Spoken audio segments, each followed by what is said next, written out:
This is the most complicated mirror I have ever restored.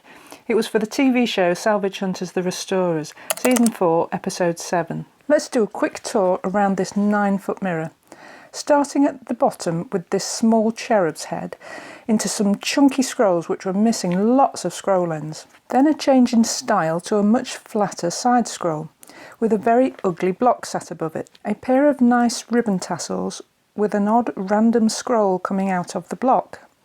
Half of a violin, half of a clarinet, then into a winged cherub brings us to the top. At the top we are back into chunky scrolls. There's also a pair of winged cherubs. At the corner a sort of shell shape. Down the other side the only difference was the musical instruments. This side had a trumpet and a songbook.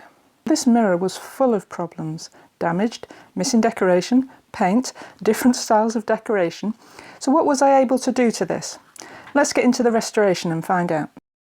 It had a lovely mercury mirror plate, which I left safe on one bench and then transferred the frame onto another bench. As I was doing that, I discovered this mirror was made up of two different parts. A main frame, which included the top and the bottom, then added side panels. The frame had been cut down to accommodate these side panels. I found a huge metal plate with screws in the frame. I started the restoration by picking off the paint and over-gessoing on the side panels. Over-gessoing is where somebody paints gesso on the original gilded surface. Over time, this can crack and lift. This was so satisfying to remove. It came off in nice big pieces on all the flat decoration, but it got a bit slower the more detailed the decoration got. It had these strange wooden blocks, which I think were added to the mirror when the side panels were fitted to the main frame. The only thing I could think these were like brackets or holders for candle arms.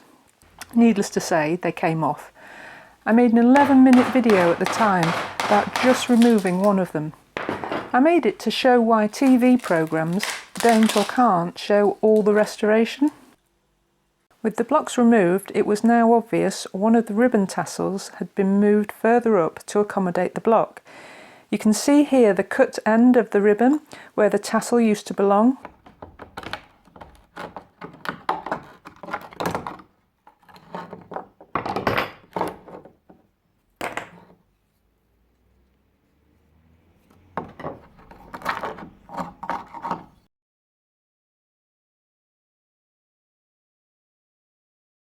The top and bottom decoration were held on by just a few screws. Behind the top there was what turned out to be wood chip wallpaper bits. The bottom was a bit of a mess of decoration. The over-gessoing was just on the side panels, so the paint on the rest of the frame and decoration was removed with paint stripper. It was much easier to remove the paint from these pieces while off the frame. With the paint removed, it was much easier to see what I was dealing with. The main frame with its yellow bowl was now more obvious. The side panels had an orange look to them, with sections of red paint over blue paint.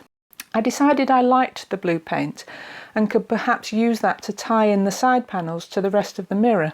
So I dry stripped the red paint by scraping it off with a scalpel. We'll come back to the side panels. Now I had to deal with the zombie twins.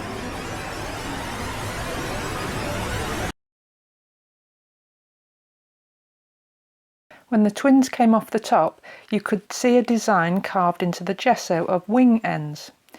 The top had been much bigger and it had actually been cut down. Whatever the original top was, it had long gone. So where did the twins come from? If we look down at the mess of decoration at the bottom of the frame, we see two curved damaged gesso sections.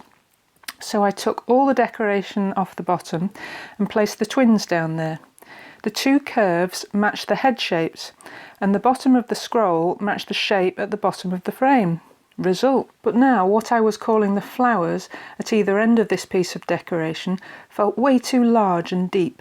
I had to get this chunky decoration to somehow flow into the much flatter side panels if I wanted this mirror to feel like one frame and not two totally separate pieces. I tried using the scrolls that someone had put at the bottom of the mirror, but that just looked awful. By now I had come up with an idea for the top. I had a really big plaster cherub's head, which was the right scale for this 9-foot mirror. But I needed the scroll work from under the twins at the top to make that work. The solution was to mould this large section of scrollwork, so I removed the twins and made a mould. From the mould I made a casting compo. My plan for the bottom was to use some of my mould collection and create a flow of scrolls that would descend down in height to meet up with the much flatter scroll at the bottom of the side panels. So that was the bottom sorted. Now for the top. The shell things that had sat on the top corners were just ugly and made no sense, so they came off. The decoration had been sawn off after the flower. I decided to extend that into a cornucopia. I didn't have any suitable moulds, so I modelled it up in clay, moulded that, then cast it in compo. I then made compo fruit, leaves and wheat to cascade out of the cornucopia down onto the top of the side panel. I did this for both corners. Also replaced the missing part of the left-hand flower and replaced the missing section of frame. Coming back to the side panels, I attached the broken off piece of violin and made a new end for the clarinet. I also tidied up with gesso where needed. I noticed that there were bright spots of gilding. I discovered the orange with worn gilding was on top of an older, brighter gilding.